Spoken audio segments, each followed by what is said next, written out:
Price Lord. கர்த்தருக்கு ஸ்தோத்திரம். தேவனுக்கு மகிமையாக.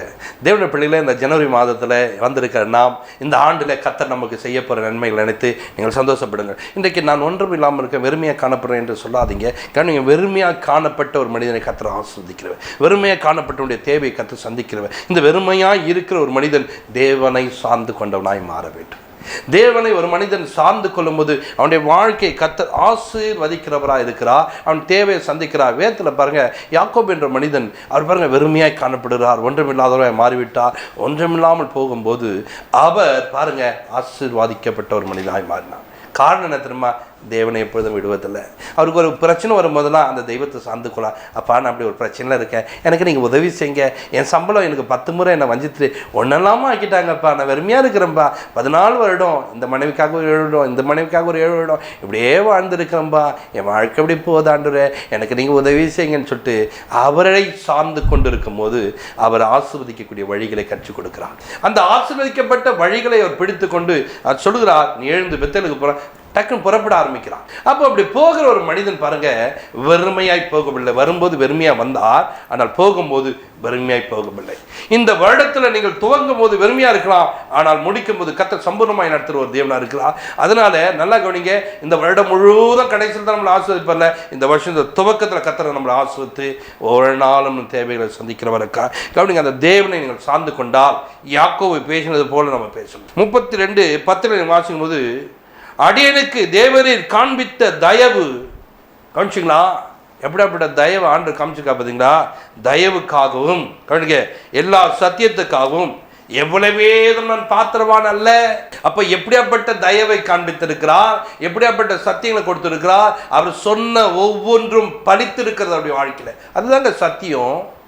நான் உன்னோடு கூட வருவேன் என்றார், வந்தார், இருந்தார், அவனை ஆஸ்வதிப்பென்றார், ஆசிர்வதித்தார், தேவையை சந்தித்தார். அதுதாங்க சத்தியம். உன் கூட பேசின வாக்கு தத்தங்கள் ஒவ்வொன்றும் பலிக்க போகுது. அதுதான் சத்தியம். தயவு செய்கிற தேவன் உன்னோடு கூட வந்திருக்கிறார். அவர் உன் கூட தான் இருக்கிறார். அவர் சொன்ன வார்த்தை ஒவ்வொன்றும் சத்தியம். என் வாழ்க்கை ஆசீர்வாதமாய் மாறும். எனக்கும் தேவன் தயை காண்பிக்கிறவர். என்னையும் ஆண்டவர் சொல்லின ஒவ்வொரு வார்த்தையும் பொய்யல்ல, சத்தியம். அந்த வார்த்தை என்னை வெறுமையாய் போக விடாது. என் தேவையை சந்திக்கக்கூடிய வார்த்தை, எனக்கு நன்மை செய்யக்கூடிய வார்த்தை, எனக்கு உதவி செய்யக்கூடிய வார்த்தை, என் தேவையில் எல்லாவற்றையும் சந்தித்து என்னை நிறைவாய் நடத்தக்கூடிய வார்த்தை என்று சொல்ல வேண்டும். கர்த்தர் நடத்துவார், உன் கூட தான் இருப்பார், உனக்கு வேண்டியதெல்லாம் தருவார். கர்த்தர் அப்படி நடத்துகிற ஒரு தேவன். ஒரு சிலருடைய வாழ்க்கையில் குறைவு ஏற்பட்டுச்சு. நான் குறைவோடு தான் வாழ்கிறேன், என் வாழ்க்கை குறைவாய் மாறிவிட்டது, நான் குறைந்தவனாய் காணப்படுகிறேன். பலவிதமான நெருக்கங்க என் வாழ்க்கையில். என்ன சொல்கிறது ஐயா, எல்லாவற்றையும் இழந்துட்டையா. இந்த ஜனவரி மாதம் வரும்போது எவ்வளோ பெரிய கஷ்டத்தோடு வந்த கண்ணீரோடு வந்திருக்கிறேன். நான் எப்படி செய்ய போகிறேன்னு தெரில, இந்த கடனை எப்படி அடைக்க போகிறேன்னு தெரில, இந்த கண்ணீரோடு நான் வாழ்ந்து கொண்டிருக்கிறேன்னு சொல்லி புலம்பிக் கொண்டிருக்கிறாயா? உன் வாழ்க்கையும் தேவன் நன்மை செய்ய வல்லவராக இருக்கிறார். உன் வாழ்க்கையும் கர்த்தர் உயர்த்துகிறார். நல்லா நிறைய பேருடைய வாழ்க்கையில் பாருங்கள், கர்த்தர் அவனுக்கு நன்மை செய்து ஒன்றுமில்லாதவனை ஆசீர்வதித்தார்னா பெரிய சாட்சி உள்ளவர்களாக மாறுகிறீங்க, சாட்சி சொல்லுகிறீங்க, அவருடைய உயர்வாய் பேசுகிறீங்க. ஆனால் உங்கள் வாழ்க்கையில் உயர்ந்தவர்கள் எல்லாவற்றையும் வைத்திருந்தேன், இன்றைக்கி ஒன்றெல்லாம் போயிட்டுனா அந்த நிலைமையில் போயிட்டு தேவனை உயர்த்த முடியுமா, மேன்மை பாராட்ட முடியுமா? ஆனால் வேதம் அழகாக சொல்லுது பாருங்கள். யாக்கோபு 1ஆம் அதிகாரத்தில் 9ஆம் வசனத்தை நீங்கள் வாசிக்கும் போது பாருங்கள், தாழ்ந்த சகோதரன் தான் உயர்த்தப்பட்டதை குறித்து மேன்மை பாராட்ட கடவன். தாழ்ந்த சகோதரன் தான் உயர்த்தப்பட்டதை குறித்து மேன்மை பாராட்ட வேண்டுமா? கவனிங்க, தாழ்ந்திருக்கிறவன் உயர்த்தப்பட்டனா மேன்மையாக பேசுவாங்க. நான் ஒன்றும் இல்லாமல் வந்தேங்க, நான் வெறுமையான ஒரு பாத்திரங்க, எனக்கு படிப்பறிவுங்க, கத்தத்தாங்க அப்படி நடத்தினான்னு எல்லாருக்கும் முன்னாடி கம்பீரமாக பேசுவான். இது அநேகர் சொல்வார்கள். அநேகர் பேசும்போது சொன்னாங்க, நான்லாம் குப்பையில் கிடந்தேங்க, பொழுதில் கிடந்தேங்க, கத்தத்தாங்க இந்த உயர்த்தை கொண்டு போனார்னு சொல்லிட்டு எல்லாருக்கிட்டையும் சொல்லுவான். அப்படி தான் பேசுவான். யோசேப்பெல்லாம் பாருங்கள், அவர் உயர்த்தப்படும் போது சகோதரங்கிட்டலாம் கூப்பிட்டு சொல்கிறாரு, பாருங்கள் நான் எவ்வளோ உயர்ந்திருக்கேன், என் மகிமையை பார்த்தியா, என் கடத்தை பார்த்தியா, என்னுடைய மேன்மை பார்த்தியா, போய் எல்லாருக்கிட்டையும் சொல்லுன்னு சொல்லிட்டு உயர்த்தப்படும் போது சொன்னாங்க. ஆனால் தாழ்த்தப்படும் போது யாருக்கும் சொல்ல மாட்டோம், அது மேன்மையாக பேச மாட்டோம். நாம் தாழ்ந்தது குறித்து வெட்கப்பட்டு தலைக்குனோடு ஒரு மூலையில் போய் உட்காருகிறோம். அந்த இடத்த விட்டு வெளியே வர மாட்டோம், அந்த காரியை விட்டு விலக மாட்டோம். திரும்ப திரும்ப அதை பேசிக்கொண்டு நான் இப்படி போயிட்டேன், இனி அவள் தான் என் வாழ்க்கை, நான் இனி இருக்கிறத விட செத்து போயிடும் இப்படி பேசி கொண்டிருப்பான். நான் வசனம், அதுக்கு அடுத்த வசனம் 10ஆம் வசனம் சொல்லுது பாருங்க. ஐஸ்வர்யவான் தான் தாழ்த்தப்பட்டதை குறித்து மேன்மை பாராட்ட கடவன், ஏனெனில் அவன் புல்லின் பூவை போல் ஒழிந்து போவான். தாழ்த்தப்பட்டது குறித்து ஒரு மனிதன் மேன்மை பாராட்டணுமா? ஐஸ்வர்யவானா இருந்தியா? நிறைய சொத்துக்களை வைத்திருந்தாங்க, எனக்கு நல்ல வேலை இருந்துச்சுங்க, எனக்கு நல்ல மனைவி இருந்தாங்க, நல்ல பிள்ளைகள் இருந்தாங்க, இன்னைக்கு எல்லாரும் என்னை விட்டு போயிட்டாங்க, நீ தாழ்த்தப்பட்டு கிடக்குறியா? தாழ்த்தப்பட்டதை குறித்து ஒரு மனிதன் மேன்மை பாராட்டுமா? ஏன் தெரியுமா? அவன் பிள்ளையின் பூவை போல ஒரு நாள் ஒழிந்து போயிடுவான். அதுக்கு முன்னாடி நீ என்ன பண்ணோம்? மேன்மை பாராட்டு, உனக்கு நான் உதவி செய்வேன் என்று சொல்கிறான். இன்னைக்கு நிறைய பேர் பாருங்க, அந்த குறைப்பட்ட கொஞ்ச நேரங்களில் தன் வாழ்க்கையை அழித்து கொள்வதற்கு, தன் வாழ்க்கை ஒன்றமில்லாமல் மாற்றிக்கொள்வதற்கு பிரயாசப்படுகிறீர்கள். இல்லைங்க, நீ தாழ்த்தப்பட்டு போன நேரத்தில் கூட தேவனை மேன்மை பாராட்டு, உனக்கு உதவி செய்வன் பக்கத்தில் வந்து நிற்பார். ஆனால் தாழ்த்தப்பட்ட நேரத்தில் குறைவை பேசி பேசி தேவையில்லாத ஆவிகளை உன் பக்கத்தில் கொண்டு வந்து வியாதிப்பட்டவனாய் பலவீனப்பட்டவனாய் வாழ்தை விட செத்துப்போன நலமாக இருக்குன்னு சொல்லிட்டு திரும்ப திரும்ப அதை சொல்லி சாவை நோக்கி பயணம் செய்து கொண்டிருக்கிய இன்னைக்கு நீ தாழ்த்தப்பட்டதை குறித்து மேன்மை பாராட்டு. அப்படி மேன்மை பாராட்ட முடியுமா? அப்படி சொல்ல முடியுமா? அப்படி சொல்ல மனம் இருக்குமா? கவனிங்க, வேதத்தில் ஒரு ஐஸ்வர்யவான் எப்படி இருந்தார் பாருங்க. அப்படியாப்பட்ட ஒரு ஐஸ்வர்யவான் தான் யார் என்று சொன்னால் இந்த யோபு. இந்த யோபை குறித்து வேதத்தில் அழகாய் சொல்லப்படுகிற ஒரு வார்த்தையை நீங்கள் கவனிங்க. யோபு 29 1-5 வரைக்கும் வாசி. பின்னும் யோபு தன் பிரசங்க வாக்கியத்தை தொடர்ந்து சொன்னது, சென்று போன மாதங்களிலும் தேவன் என்னை காப்பாற்றி வந்த நாட்களிலும் எனக்கு உண்டாயிருந்த சீர் இப்பொழுது இருந்தால் நலமாயிருக்கும். அப்பொழுது அவர் தீபம் என் தலையின் மேல் பிரகாசித்தது, அவர் அருளின வெளிச்சத்தினால் இருளை கடந்து போனேன். தேவனுடைய ரகசிய செயல் என் கூடாரத்தின் மேல் இருந்தது. அப்பொழுது சர்வ வல்லவர் என்னோடு இருந்தார், என் பிள்ளைகள் என்னை சூழ்ந்திருந்தார்கள். அல்லேலூயா. சென்று போன மாதங்கள் என் கூட இருந்தா நல்லா இருக்கும், சென்று போன வருஷங்கள் என் கூட இருந்தா நல்லா இருக்கும். ஏன்னா அந்த நாட்களில் நான் ஒரு செல்வந்தராயிருந்தேன். என் வாழ்க்கையில தேவன் அருளின தீபம் என் தலை மேலே இருந்தது, வெளிச்சம் இருந்ததுங்க, நான் பிரகாசித்தேன். இருள் என் வாழ்க்கைனா அதை நான் கடந்து போனோம். நான் இருந்தேன். ஐஸ்வர்யவான் சொல்றாரு பாருங்க, பெரிய ஐஸ்வர்யவானுங்க, இவர் சாதாரண ஆள் கிடையாதுங்க, இவர் பெரிய ஐஸ்வர்யவான். இந்த ஐஸ்வர்யவான் சொல்றாரு, நான் பிரகாசித்தேன், இருளை நான் கடந்து போனேன். அன்றைக்கு கவனிச்சிங்க, தேவனுடைய ரகசியம் கூடாரத்தில் இருந்தது. தேவன் எதை செய்தாலும் எனக்கு தெரியாமல் செய்யவே மாட்டார். தேவனுக்கு எனக்கு நல்ல ஒரு உறவு இருந்துச்சு. அப்படி தேவனோடு கூட ஐக்கியப்பட்ட ஒரு மனுஷன், அப்படி ஐக்கியப்பட்ட ஒரு மனுஷன் தான் யாருன்னு தெரியுங்களா? இந்த யோபு உயர்ந்த நிலைமையில் இருந்தார், உயர்ந்தவராய் காணப்பட்டார், ஒரு பெரிய செல்வந்தர். அவரை குறித்து முதல் அதிகாரத்தில் உத்தமனும் சன்மார்க்கனும் தேவனுக்கு பயந்து பொல்லாப்புகள இந்த மனுஷனை போல வேற ஒருத்தன் இல்லைன்னு சொன்னார். சொன்னவர் அதோட முடிச்சாரா? அவனுக்கு ஆடு மாடுகள் ஒட்டகம் எல்லாம் இருந்தது. கிழக்கத்தி புத்திரர்களே அவர் பெரியவனாய் காணப்பட்டார். எத்தனையோ ஐஸ்வர்யவான் இருப்பாங்க, அத்தனை ஐஸ்வர்யவானை காட்டிலும் ஒரு பெரிய ஐஸ்வர்யன் யாருன்னா இந்த யோபு. இந்த யோபை கர்த்தர் அப்படி வைத்திருந்தார். அவ்வளோ பெரிய உயர்ந்த நிலைமையில் இருந்த யோபு தான் இப்போ எங்கே வந்தனா தாழ்ந்து விட்டார், தாழ்ந்து போயிட்டார்.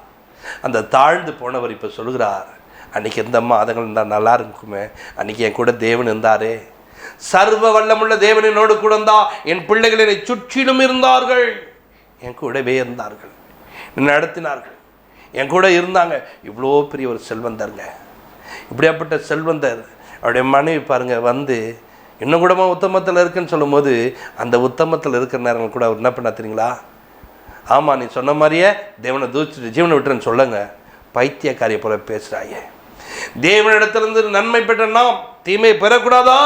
எப்படி பேசுகிறா பாருங்க, எப்படி பேசி கொண்டு இருக்கிறார். அப்படி பேசி அந்த மனிதன் பாருங்க தேவனை மகிமைப்படுத்தக்கூடிய மனிதனாய், தேவனை கனப்படுத்தக்கூடிய மனிதனாய் காணப்பட்டார். இன்றைக்கு உங்கள் வாழ்க்கையில் நீங்கள் குறைவுபட்டு வாழ்ந்து கொண்டு இருக்கீங்களா? எனக்கு இப்படியாப்பட்ட ஆசீர்வாதம் கிடைக்கலைங்க, எல்லாவற்றையும் இழந்துட்டேங்க, நல்ல கணவனை இழந்துட்டேங்க, நல்ல மனைவி இழந்துட்டேங்க, நல்ல பிள்ளைகளை இழந்துட்டுங்க, தனியாக இருக்கிறேங்க, ஒரு ஆசிரமத்தில் வாழறேங்க.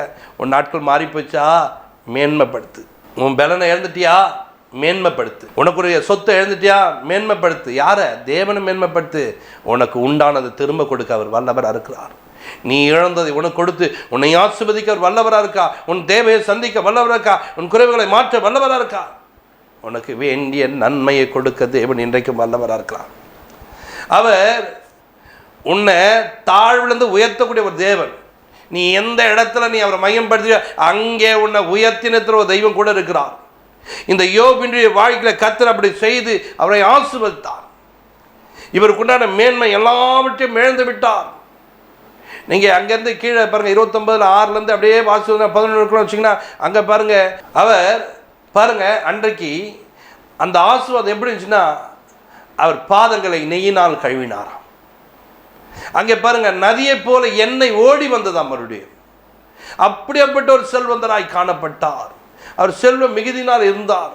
அவர் பேசினார் என்று சொன்னால் வாலிபர்கள்லாம் அங்கே பாருங்க எழுந்து நிற்பாங்க, முதியோர்கள்லாம் எழுந்துவாங்க, பிரபுக்கெல்லாம் பேசவே மாட்டாங்க ஒரு முன்னாடி.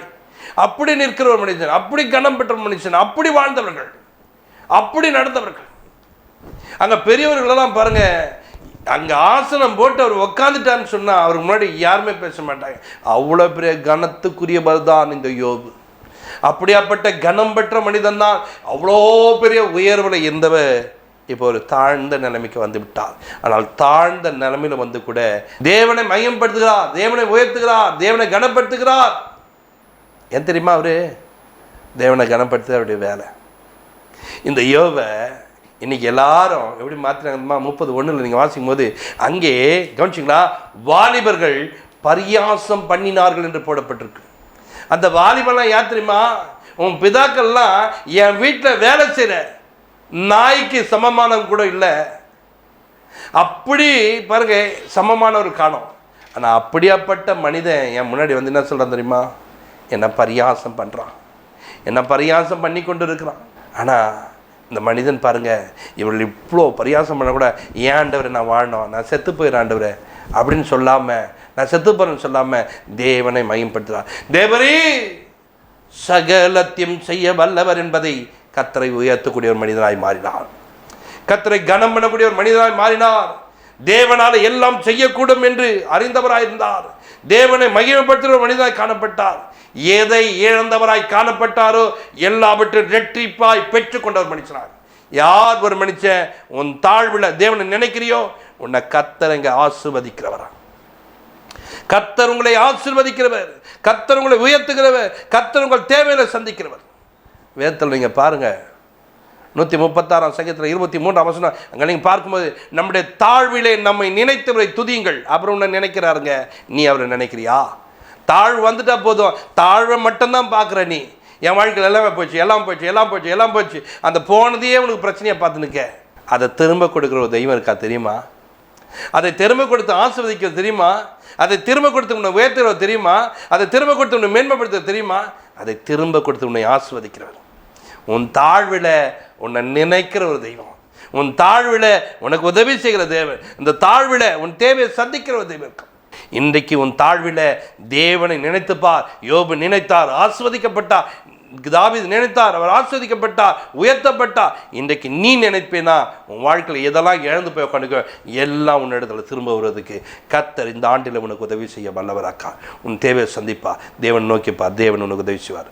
பரலோக பிதாவே, இந்த ஆண்டில் எதெல்லாம் இழந்துட்டு ஜனங்க உட்காந்துக்காங்களோ, அன்றே இழந்து போயிட்டேன் இதை பார்க்காம, ஆண்டவரே அன்றைக்கு யாக்கோபு இழந்து போய் தன் வருடங்கள்லாம் இழந்து போய் இந்த பொண்ணுக்காக 7 வருஷம், இந்த பொண்ணுக்காக 7 வருஷம் சொல்லிட்டு 14 வருஷத்தை இழந்து போயிட்டு சம்பளம் கொடுக்க மாட்டாங்கப்பா, நாட்கள் போயிடுச்சுப்பா, நான் எப்பப்பா சம்பாதிப்பேன்னு சொல்லிட்டு இழந்து போனதை தேவனிடத்தில் சொல்லி ஜபிக்கும் போது, தேவன் நோக்கி பார்க்கும்போது தேவன் கொடுத்த ஆலோசனை பிடித்துக்கொண்டு இழந்த நேரங்களில் புதியவற்றை பெற்றுக்கொண்டு வரும்போது சொல்கிறாரு, அன்றே அடியனுக்கு காண்பித்த தயவுக்கு, ஆண்டவரே சத்தியத்துக்கு நான் பாத்திரவான் அல்லப்பா, நான் வெறுமையாய் வந்தேன், இன்னைக்கு 2 பரிவாரங்களோடு என்னை கடந்து போக பண்ணீங்களே, என்னை ஆசீர்வதித்தீங்களே, என் தேவையை சந்தித்தீங்களே என்று சொல்லபடிக்கு வைத்தவர் நீர் அல்லவா? யோபை ரெட்டிப்பாய் ஆசீர்வதித்தவர் நீர் அல்லவா? தாவீதை ஆசீர்வதித்த நீர் அல்லவா? இவர்களெல்லாம் தங்கள் தாழ்மையில தேவனை உயர்த்தி பார்த்தார்கள், தங்கள் குறைவில தேவன் நோக்கி பார்த்தார்கள், தன்னுடைய காரியங்களை எல்லாம் அவரை விட்டு போனாலும் தேவனோடு பற்றுதலாக இருந்தார்கள். இன்றைக்கு யாரெல்லாம் எதெல்லாம் இழந்துட்டு இருக்காங்களோ உம்மை சார்ந்து கொண்டு எல்லாவற்றையும் திருப்பிக் கொள்ள கர்த்தாவே உதவி செய்யும். அன்றைக்கு தாவீது ஆண்டவரே இழந்து போய் உம்மை நோக்கி பார்க்கும்போது சகலவற்றையும் திருப்பிக் கொள்ள கர்த்தர் கிருபை தந்தீர். இன்றைக்கு இவளுக்கு அப்படியாப்பட்ட கிருபை தந்து ஆசீர்வதி. இயேசு கிறிஸ்துவுமாய் ஜெபத்திற்கு நல்ல பிதாவே, ஆமென். God bless you.